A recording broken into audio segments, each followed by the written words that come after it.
gente vai falar um pouquinho mais sobre o projeto de lei antifacção com o relator do projeto, o deputado, sobe aqui para mim, gente, por favor, o deputado, o ex-secretário de Segurança Pública de São Paulo e o deputado Guilherme Derrite. Ele teve apoio de uma boa parte do Congresso e já está nos aguardando para falar conosco. Quem está ao lado dele é a nossa repórter Ariane Bittencourt. Deputado, seja muito bem-vindo ao Poder Expresso. Eu sei que o senhor já está me aguardando há um pouquinho.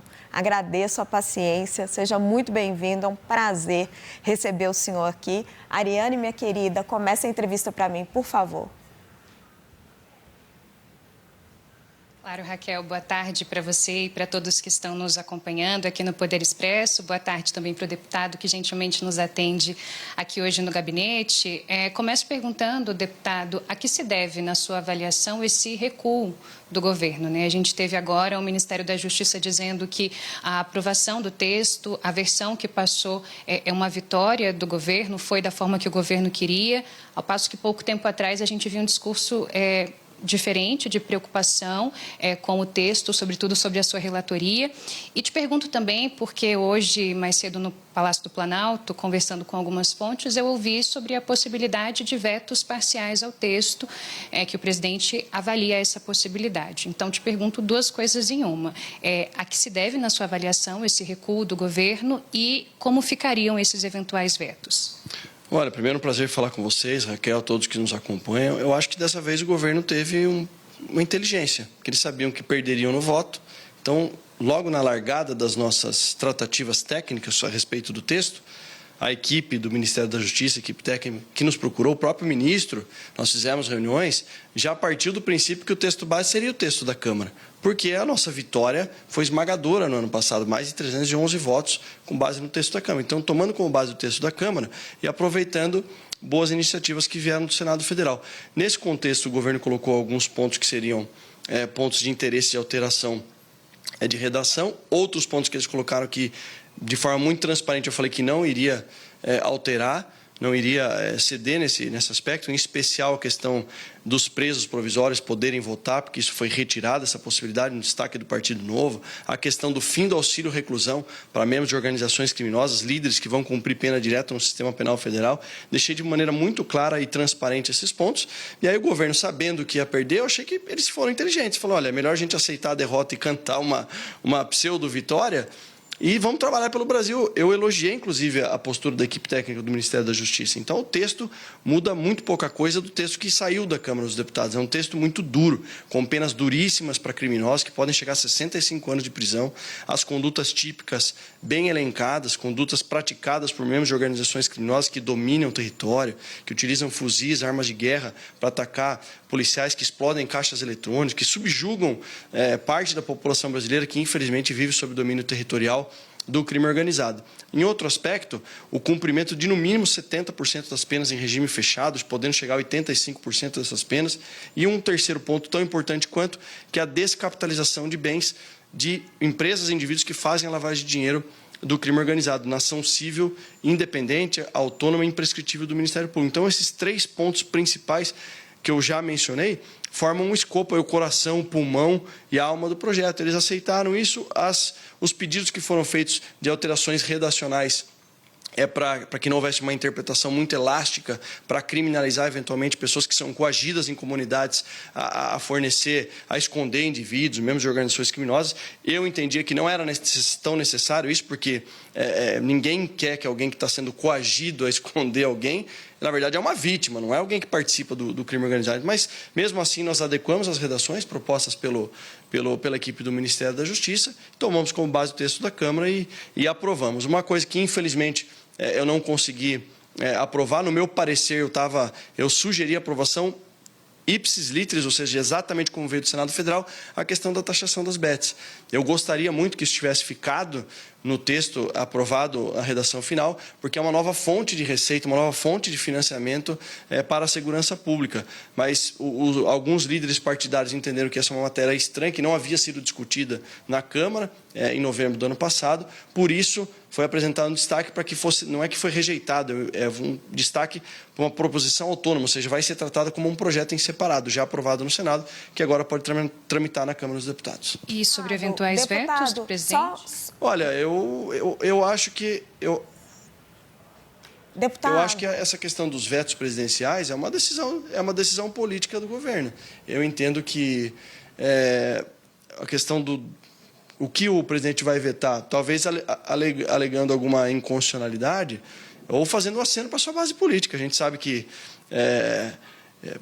contestar a constitucionalidade do direito do preso de votar, mas é irrazoável e não encontra guarida na opinião pública da população. O preso, quem está cumprindo uma pena, que cometeu um crime, ter direito ao destino da nossa nação. Então, eu tenho certeza que, independente das razões pelas quais eventualmente venha a ser vetado, até porque, usando esse exemplo, o PT votou favoravelmente na Câmara dos Deputados em novembro do ano passado sobre esse destaque do Partido Novo. Agora, se isso acontecer, eventuais vetos acontecerem, eu creio que nós teremos maioria para derrubar o veto. Deputado, o senhor mencionou que o senhor acatou a sugestão de ter uma CID ali das bets, mas que os líderes quiseram tratar isso num projeto em separado. A minha pergunta é por que essa votação foi simbólica?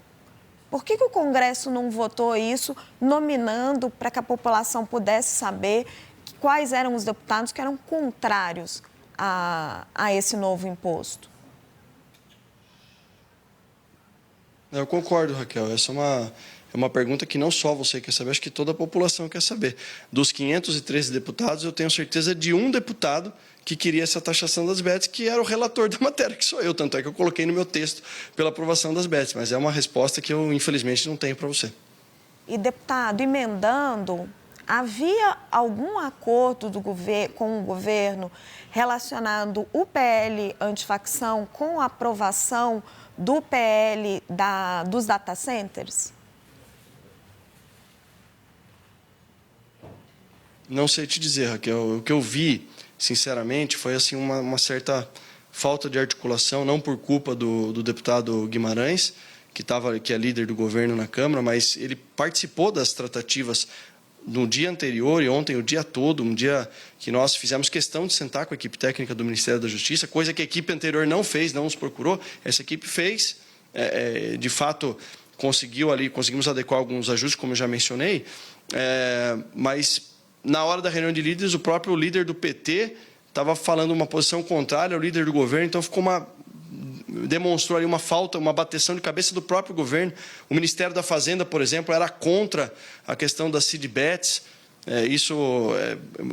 Chegaram a falar com o presidente da Câmara, então membros de dentro do governo eram contra a questão da taxação das bets, outros eram favoráveis, então eu percebi uma desarticulação, na verdade, por parte do governo federal. Agora, essa questão do redata, aí eu confesso que eu não sei se houve alguma tratativa no sentido de aprovar um para poder aprovar outro. O que eu sei é que a data limite era ontem, né, da medida provisória que tratava do data center e do redata. Raquel.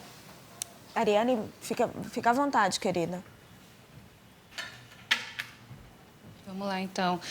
Deputado, diante dessa situação que o senhor mencionou a respeito das bets, não é? A gente tem integrantes da base e a própria liderança do PT aqui na Câmara dizendo que foi um erro essa retirada dessa taxação das bets desse texto para se analisar em um texto futuro. Mas o senhor diz, então, que havia, apesar de a gente ouvir a defesa do governo pela taxação do que eles chamam de BBBs, né? As bets, os bancos e os bilionários, havia um esforço, chegou até o senhor informações a respeito de um esforço para que não houvesse esse ponto específico das bets dentro do texto? Eu sei que após a emissão do meu parecer se tornou público, incluindo essa parte do texto do Senado, o Ministério da Fazenda procurou o presidente da Câmara dos Deputados dizendo que era contrário, que não tinha nem como cobrar essa taxação. Agora, de fato, quem foi que procurou, quem falou, aí fica a conversa de bastidores, né? Agora, o nosso compromisso aqui, e eu reforço publicamente isso, nós temos que encontrar novas formas de financiamento para a segurança pública. De fato, nosso país, o Brasil, investe muito pouco na segurança pública. A maior parte dos investimentos, custeio e financiamento da segurança pública recai sobre os estados. Acho que uma forma muito inteligente de se fazer esse financiamento é, inclusive, utilizando o dinheiro do crime organizado. Lembrando que em São Paulo nós criamos um programa, pelo decreto do governador Tarcísio de Freitas, chamado Recupera SP, que recupera dinheiro da lavagem de dinheiro do crime organizado para ser usado pelas forças de segurança e pelo Ministério Público. Então, iniciativas como essa, devem ser exploradas e tem que ter uma equipe pensando nisso o tempo todo, para que a gente possa, de fato, investir em segurança pública. Não tem como falar em segurança pública sem investimento, e o investimento que existe no Brasil é irrisório perto da necessidade, até por conta do tamanho do nosso país. Deputado, Raquel, se você me permitir juntar em uma outra pergunta. Só um minutinho, Ariane, só um minutinho. Deputado, claro. Preciso fazer uma pergunta de política. Tem muita gente querendo o posto aí na candidatura do lado da centro-direita para o Senado em São Paulo. O senhor esteve hoje com o ex-presidente Jair Bolsonaro, lá na Papudinha, junto com o senador Flávio Bolsonaro. É o senhor um dos pré-candidatos ao Senado? Como é que foi essa conversa com o ex-presidente? Não, sem dúvida, eu fiquei feliz com o reconhecimento da população paulista, né? As últimas pesquisas eu apareci com 30% de intenções de votos, mesmo com 6 candidatos ali da direita concorrendo vagas e só 2 da esquerda. Então, até por conta disso, hoje houve esse alinhamento. O presidente Bolsonaro, o senador Flávio Bolsonaro e o governador Tarcísio de Freitas definiram, e o próprio senador Flávio Bolsonaro anunciou publicamente que um nome já é dado como certo como pré-candidato ao Senado, que é o meu, e existe uma disputa por essa segunda vaga. Essa segunda vaga, de fato, tem alguns bons nomes concorrendo, e o nome que o presidente Bolsonaro, que o senador Flávio Bolsonaro e que o governador Tarcísio indicarem, mas especialmente e principalmente que o presidente Bolsonaro indicar, vai ter nosso apoio. Nós vamos formar chapa para tentar, e se Deus quiser, eleger os 2 senadores da direita em São Paulo. Sua conversa com o Bolsonaro, senador, como é que ele ungiu o seu nome aí como deputado? Como foi sua conversa com o Bolsonaro? Como ele ungiu o seu nome como pré-candidato ao Senado? O que ele disse? Primeiro, eu gostei que você me chamou de senador, né? Trazendo boas energias aí. Que Deus te ouça, e a população paulista também. Foi uma conversa bem natural, porque, como eu mencionei, Raquel, as pesquisas apontam ali, dentro desse aspecto ideológico da direita, o meu nome à frente das pesquisas. E acho que a gente tem que ser pragmático, não tem muita emoção envolvida. Porém, tem excelentes outros nomes que podem concorrer também junto. E eu deixei muito claro para o presidente Bolsonaro, deixei ele à vontade, que a minha principal missão é eleger o nosso pré-candidato à presidência da República, o senador Flávio Bolsonaro, à presidência do país. E se tiver alguma outra missão dentro disso para ajudar nesse contexto, eu estou à disposição. Foi uma conversa natural, com base no nosso alinhamento ideológico também natural. Lembrando que eu fui vice-líder do governo Bolsonaro na legislatura passada, aqui na Câmara dos Deputados, quando o deputado Vitor Hugo era o líder do governo, eu era vice-líder do governo. O presidente Bolsonaro me conhece há muitos anos. Eu sempre fui leal ao presidente Bolsonaro, sempre trabalhei, principalmente a bandeira da segurança pública aqui na Câmara, depois com o governador Tarcísio de Freitas, a quem eu também tenho muita gratidão pela oportunidade que me deu em São Paulo. Então, o meu nome foi meio que natural, mas assim, mesmo sendo um nome natural, precisava do aval do principal líder, de quem vai dar ali a diretriz em todos os estados. Então, eu fiquei feliz por esse reconhecimento que já vinha sendo publicizado nas pesquisas, e agora, com o aval do presidente Bolsonaro, do senador Flávio, nosso pré-candidato à presidência, e do governador Tarcísio, tem esse alinhamento. Vamos trabalhar muito para que isso aconteça. A nossa Natália Fruet também tem uma pergunta para o senhor, a nossa analista. Oi, deputado, boa tarde. Deputado, ontem a gente conversando com parlamentares da base, eles diziam que o senhor acabou acatando boa parte do projeto, que era o projeto que o governo defendia. Raquel. Estão querendo ser o pai da criança. Agora, em ano eleitoral, tem um monte de gente sendo pai da criança e o senhor, de fato, recuou, porque muitos falam até que poderia ser uma derrota do senhor em relação à proposta original.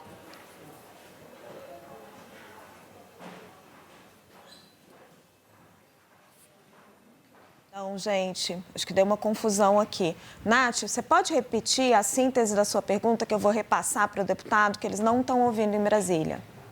Certo, Raquel. Na verdade, assim, a base do governo, ontem, depois, quando se viu que ia ter a votação, queria ser o pai da criança do projeto do PL antifacção, dizendo que Derrite recuou em vários pontos e que ficou mais perto da proposta do governo do que da proposta que o relator defendia. É isso mesmo ou é todo mundo agora querendo ser o pai da criança, deputado?